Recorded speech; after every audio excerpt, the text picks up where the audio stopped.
جلالة الملك كان من أول من عبر عن استعداده لحضور القمة، وأخبرنا بذلك جامعة الدول العربية.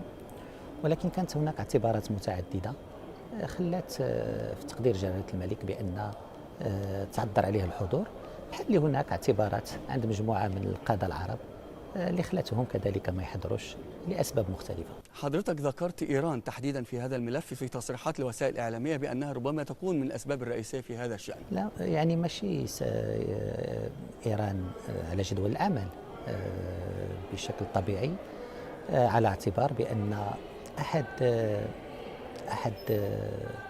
مشاكل العالم العربي هي التدخلات الخارجية، وبأن من بين هذه التدخلات كاين التدخلات الإيرانية في مجموعة من الملفات العربية، بما في ذلك تهديد ميليشيات مسلحة انفصالية ضد المغرب بدعم من إيران.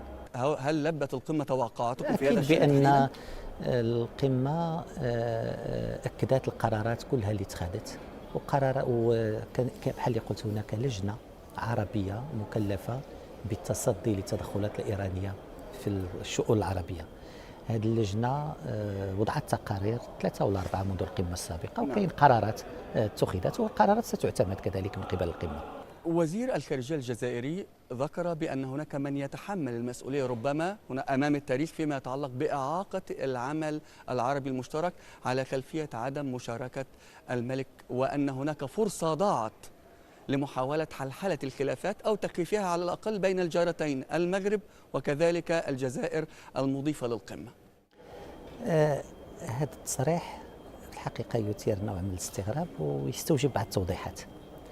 التوضيح الأول هو أن منذ وصول الوفد المغربي هذه 3 أيام في إطار التفاعل مع القنوات المتاحة مع الجانب الجزائري، واللي هي مش قنوات متعددة في ظل قطع العلاقات الدبلوماسية، كان المغرب طرح أكثر من مرة السؤال: هل هناك ترتيبات لأمور ثنائية؟ أكثر من مرة في ال3 أيام الأخيرة، ولم نتلقى أي تأكيد حول هناك ترتيبات ولكن علمنا أنه تم إرسال مبعوث خاص جزائري لجلالة الملك للدعوة. هذه التوضيح الثاني أنه كان بالنسبة للطرف الجزائري كانت هناك إمكانيات للتعبير عن استعمال هذه القمة لعلاقات ثنائية. كانت لما جاء المبعوث ولم يتم الحديث في ذلك، كانت عند التوصل بالدعوة ولم يتم ذلك، وكانت أثناء حضور الوفد المغربي في هذه 3 أيام ولا أحد اتصل به للتعبير عن هذه الرغبة. التوضيح الثالث هو أن قال معالي الوزير الجزائري بأن فخامة الرئيس كان سيستقبل جلالة الملك في المطار، وكانوا في القاعة الشرفية يمكن يتحدثوا على ترتيبات للقاء. احنا كنظن بأن اللقاء الثنائي المغربي الجزائري نظرا لأهميته لا يمكن بداية التحضير له في قاعة شرفية لمطار، خصو تحضيرات وخصو ترتيبات وخصو عناية خاصة اللي كان ممكن نشتغلوا عليها لو أنه أخبرنا بالأمر قبل ذلك.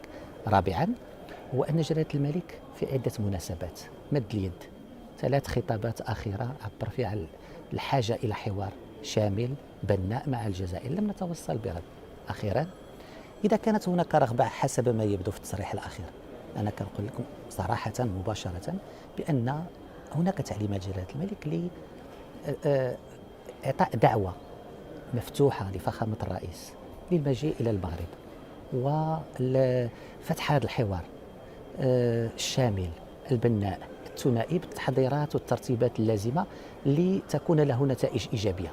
فدعوة ملكية مفتوحة لفخامة الرئيس لزيارة المغرب. هناك دعوة ملكية الآن من العاهل المغربي للرئيس الجزائري عبد المجيد تبون لزيارة المغرب فعلا؟ وفتح هذا الحوار على اعتبار بأن ما سمعناه هو تعبير عن، إذا كان هذا تعبير عن إرادة للحوار، حتى يكون ما لم نستطيع تحقيقه ربما لغياب قنوات التواصل أو لضغط الوقت في القمة يمكن نحضره ألم بشكل يكن من الأجدى الحضور للقمة كبادرة مغربية لتبيان أن هناك رغبة في طي هذه الصفحة؟ كما كتلاحظ المغرب حاضر في القمة، المغرب حضر في كل اجتماعات القمة رغم قطع العلاقات الدبلوماسية، رغم الوضع العلاقات الثنائية. جلالة الملك كان حريص على أن المغرب يحضر وأن المغرب يساهم بشكل بناء في نجاح القمة، لأن الظرف والسياق العربي والدولي يحتاج إلى تنسيق أكبر وعمل مشترك. هل تم استثمار وجود حضرتك في هذه المناسبة لكي يتم تحقيق انفراجة ولو في مجال ما بين الجزائر والمغرب، أم نحن أمام صفحة تزداد تباعدا بين الجانبين؟ خصنا نميزوا بين الأمرين. حضور المغرب كان لي القمة، ما كان ولا تواصل ثنائي نهائيا، يعني لا تواصل ثنائي، يعني لا تواصل حتى إنساني، حتى ولكن دعني أقاطعك سيادة يمكن السلام عليكم مرة واحدة. دعني أقاطعك في هذه النقطة. ونحن نتابع السوشيال ميديا على الأقل، سأل لماذا تمسك المغرب بأمور يراها الجمهور العادي في الشارع أنها أمور ربما تكون بروتوكولية أو شكلية، ولم يعلي من شأن الغاية الأسمى وهي اللقاء وتحقيق نوع من التقارب في هذه الأثناء، حتى ولو تقديم نوع من التنازلات. كاين ما هو إعلامي وكاين ما هو حقيقي. الوفد المغربي منذ كبار الموظفين والمندوبين كان عنده مساهمة كبيرة بشهادة كل الوفود في إغناء النقاش والحوار، ولما جات الاجتماعات الوزارية شاركت شخصيا في كل الملفات وفي صياغة القرارات، سواء في الإصلاح سواء في الملف الليبي، في كلها. فالمغرب ساهم. اللي حصل هو أن هذه ماشي أمور سهلة. لماذا؟ نعطيك 3 الأسئلة. لماذا المغرب هو الوحيد الذي عانت خريطته من التغيير؟ لماذا الوفد الإعلامي زملائكم كم من مغربي اليوم موجود؟ هناك صحفي واحد مغربي الذي سمح له بالحضور، صحفي واحد مغربي سمح له بتغطية القمة، والآخرين أمروا بأن يرجعوا. يعني يرجعوا أم رفضت لهم التصاريح من البداية؟ لا، هناك من حتى أدوات العمل ديالو أخذت. ربما نحتاج إلى أن نسمع للطرف الجزائري. اسمع، أنا كنقول الحقيقة. نعم. هي أن وفد إعلامي لدولة واحدة، اليوم نحن نستعمل صحفي كمصور، لأن في غياب لما يجي صحفي ويقطع ويوصل المطار حتى ما عندوش تصريح يمكن ياخذه، ولكن أن يطلب منه أن يرجع في نفس الوقت، هذا في الخريطة. الإعلام، بعض المضايقات هذه كلها ما ساعدتش، ولكن المغرب تجاوزها، والمغرب اشتغل في جانب ذلك على الأمور اللي هي مضمون واللي هي أساسية.